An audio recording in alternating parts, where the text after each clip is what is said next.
Hi, welcome back to our podcast, and today we're going to be talking about some very interesting elements. So to start off, Annika is going to go over one of the ones she chose. Alright, so I'm going to start talking about cesium. So cesium is element 55 in the periodic table. It's an alkali metal. It is not the most reactive, but it is like the second most reactive, basically. It's pretty cool. So as you go down the periodic table, the reactivity increases and the alkalis are like the most reactive. And so cesium is like second to the bottom. It's one of the more reactive ones. So reactive, in fact, that if you're trying to find pure cesium, you can't. Good luck with that. That's all I'm going to say. Something I find really, really interesting, or just kind of funny, more funny, is because it's so reactive. When they're storing it, storing pure cesium, they have to store it in either this layer of kerosene or mineral oil on top of it being in a vacuum so that it doesn't react with any of the water in the air or any moisture from any humidity in the air. Because if it reacts, it's pretty explosive because it's just so incredibly reactive. It's really fun. If you want to YouTube some cesium things, go ahead. It's kind of hard to find cesium. You'll find more of the other ones. Because of that, it's so reactive, you can't really find it. It's not really used for much, but one of the more things that's more commonly known for being used in is atomic clocks.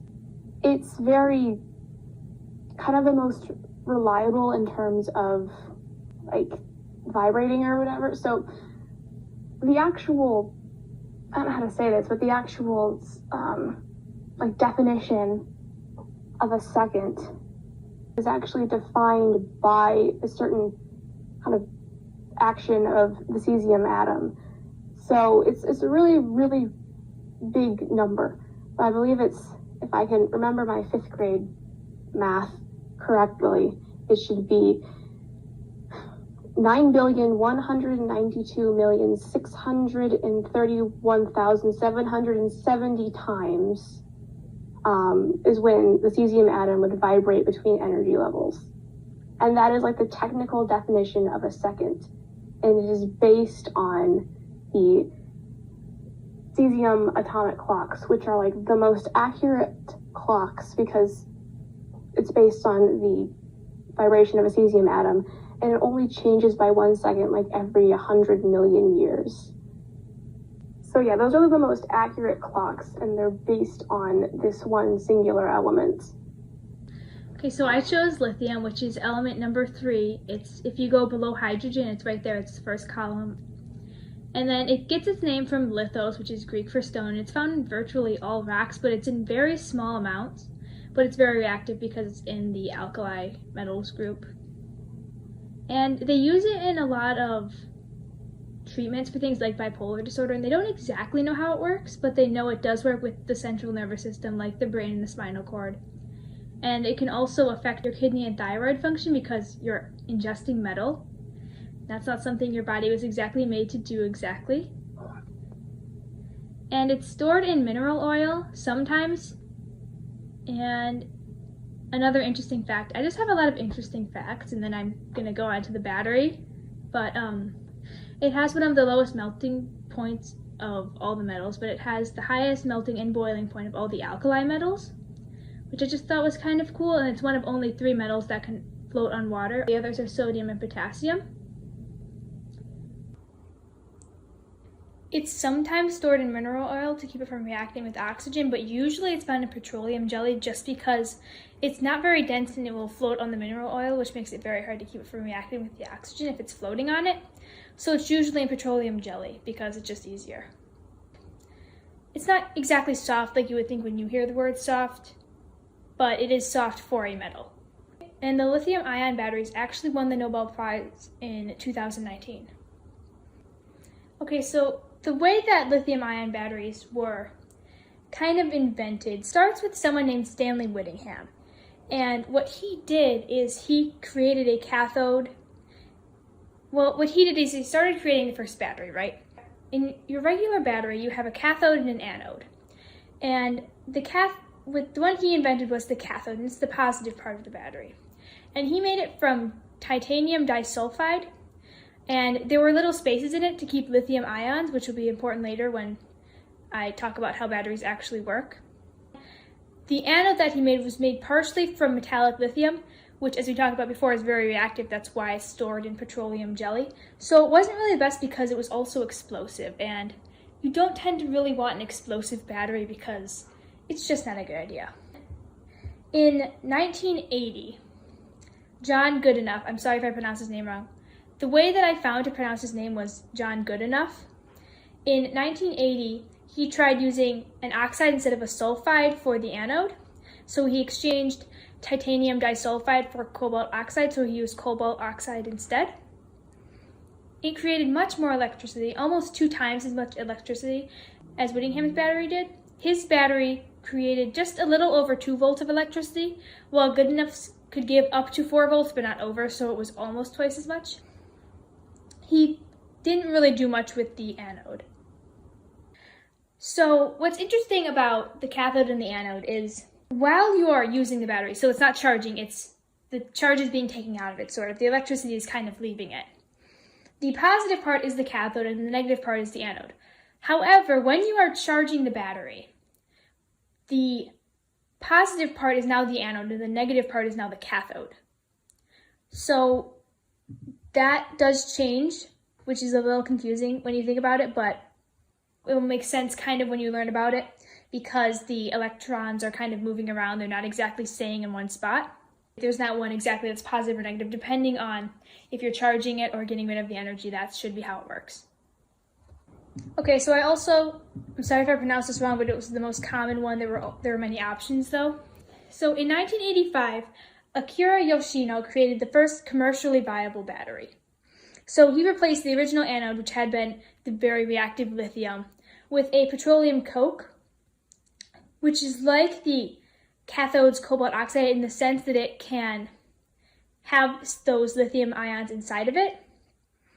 And there's also another part in a battery called the electrolyte, and it is this kind of, you can almost think of it as the space between the cathode and the anode. And it's what carries the positively charged ions from one to another, depending on if it's getting charged or not, But it's what carries the ions from one to another, depending on if it's getting charged or if it's being used. And you can also think there's another important part of a battery, which is called, it's a circuit, but what you can think of it as is it's connecting the top of an anode to a top of a cathode. So they're basically connecting the circuits over the electrolyte. So you have the electrolyte in the bottom, next to the cathode and the anode, then you have this wire above them that's connecting both of them at the top. And this is where the electrons go. So basically, that's how the battery was invented, and as you can see, it's very important because there's lithium ions in it, but how does it actually work? Well, here's where we start actually understanding what I've been saying this whole time and how it actually helped. Well, how a battery works is when it's completely charged, all of the lithium ions are in the anode. And they're not charged, they're not positive, they're not negative. And how it works is the lithium ion splits off an electron. And the electron goes through the circuit to the cathode, while the lithium ion, which is now positively charged, goes through the electrolyte into the cathode. And so when the battery is charged, you have the lithium ions in the anode, and by the time you run out of energy, all the lithium ions are now in the cathode. And so to charge it up, as you can imagine, you just take the electrons, split them off again, and you just reverse the process. So then you bring the lithium ions back to the anode, and then you can start over again. It's a really cool invention because they had to find a way to store lithium ions. And they really did. They found cathodes and anodes that could keep the lithium ions in place. And just the way that I don't even know how they thought of that. It's so interesting on how they thought to split off an electron and then just transport it to the other side of the battery while moving the lithium ion and to somehow create energy with that. It's just amazing to me. Okay, so the next one or the last one I want to talk about is radium, because radium is, honestly, there's some really, really cool stuff that goes into radium. So radium isn't an alkali metal, it's an alkali earth metal. It's element 88. It's on the final bottom row. It was discovered in 1898 by Marie Curie and her husband Pierre. The two of them, we love them. Marie Curie actually won the Nobel Prize for her discovery in this, and then she later got another Nobel Prize in chemistry. She's the only, I believe she's the only person, in addition to, she's the only person to actually have 2 Nobel Prizes, I believe, or have one in physics and one in chemistry. One of that. Even better, she's a woman, so my fellow females. But it's a very radioactive